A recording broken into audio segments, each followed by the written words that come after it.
Good afternoon, dear colleagues. Regrettably, we found ourselves once again with the Security Council incapable of shouldering its responsibilities and its duties in adopting a resolution that calls for an immediate humanitarian ceasefire given the catastrophic humanitarian situation in Gaza.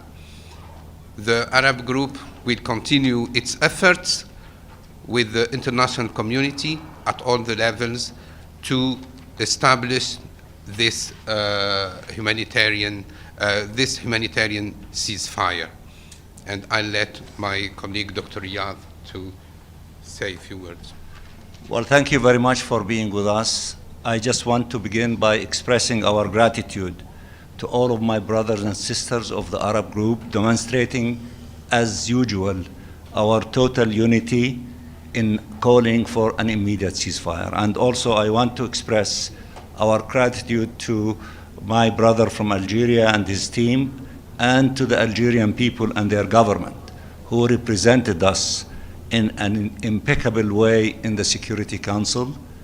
And they gave all the necessary time to all members of the Security Council over the course of the last 3 weeks to sincerely and genuinely try to reach an agreement after 140 days to have an immediate ceasefire to save lives and to save the looming catastrophe above our heads in Rafah, in which approximately 1.5 million Palestinians are cramped in that small area to try to save their lives and to stop the Israeli occupying forces from invading Rafah.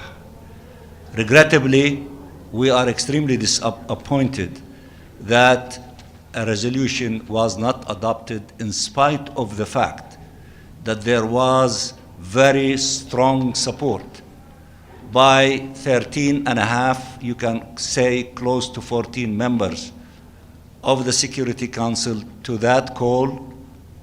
And we thought that this massive support in the Council, outside the Council, in the General Assembly, in the Summit of NAM, in the Summit of the Arab countries and the Islamic countries, and in the Summit of the African Union just a few days ago, in which everyone is saying ceasefire, ceasefire now. Even high school students in the city of New York who decided last week to march in the streets out of their schools demanding a ceasefire now, and millions in all corners of the globe. Unfortunately, one country does not see it that way.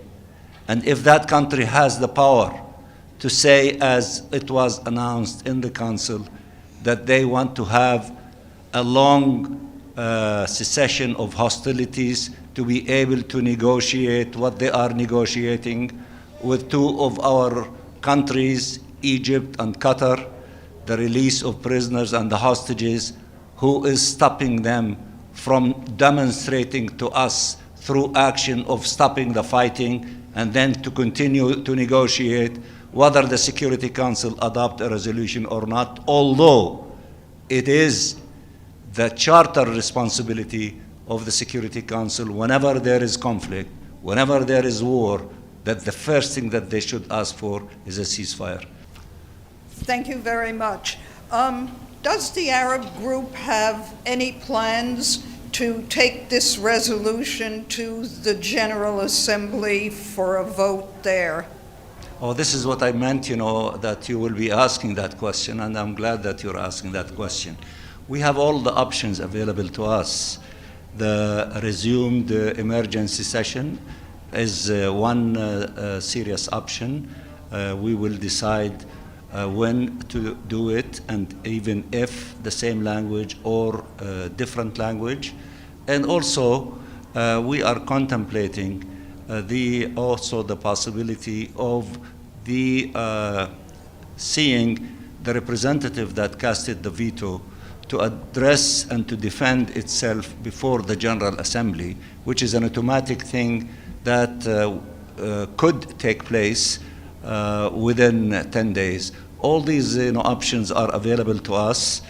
We will continue meeting as an Arab group and other friends, and we will discuss all these options, and we will decide on the step that we will begin with, but we will not relent until we succeed in having a ceasefire. So can expect some sooner rather than later action by the Arab group in the General Assembly. That it's a good assumption, and I think that most likely we will be acting on the basis of your assessment. Let me also add that we in the Arab group, strong defenders of the Secretary General and his principal position in calling for human rights, human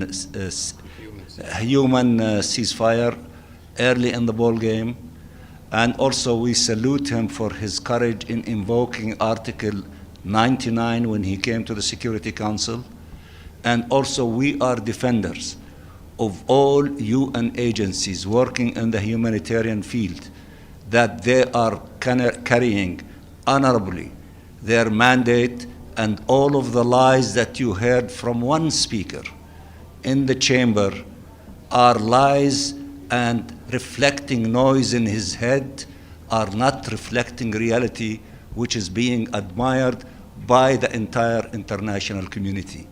And such audacity of challenging the Security Council, that he is going to implement 1701, and he is the lover of Security Council Resolution 1701, when he is refusing and attacking every Security Council resolution related to what Israel should do, is beyond the theater of absurd, and you should expose such arrogance and listening to the noise in his head and not listening to the international community and all members of the Security Council when they say what they said. I think that that is worth noting, and it is up to you whether you want to reflect it in your reporting. Although I'm not advising you to waste too much time in that point, but I trust your judgment. Thank you so much.